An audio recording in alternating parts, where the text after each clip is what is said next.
abracito. Y un besito. Y que me perdone.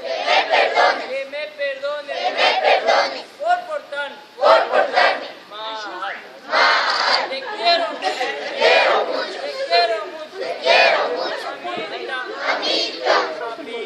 Papito. Gracias.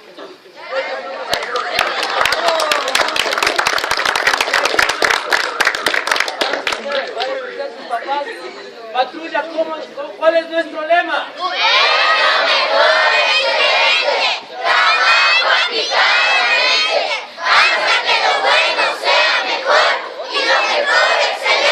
Listo, ahora sí, vamos a cerrar nuestros ojos y vamos a agradecer a Dios porque no nos ha pasado nada, ¿no es cierto? Listo, silencio, cierre sus ojitos, incline su cabeza y vamos a agradecer porque no nos ha pasado nada. Venimos cambiados con nuevos valores. Listo.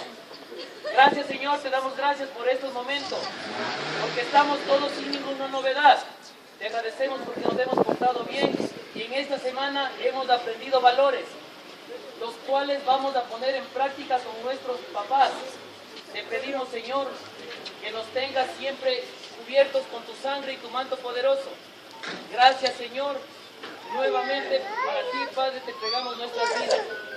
Todos te pedimos en el nombre de tu Hijo Jesús y todos decimos Amén. Listo, un fuerte aplauso para ustedes. Ya están aquí, sí, ya están aquí. Ya están aquí.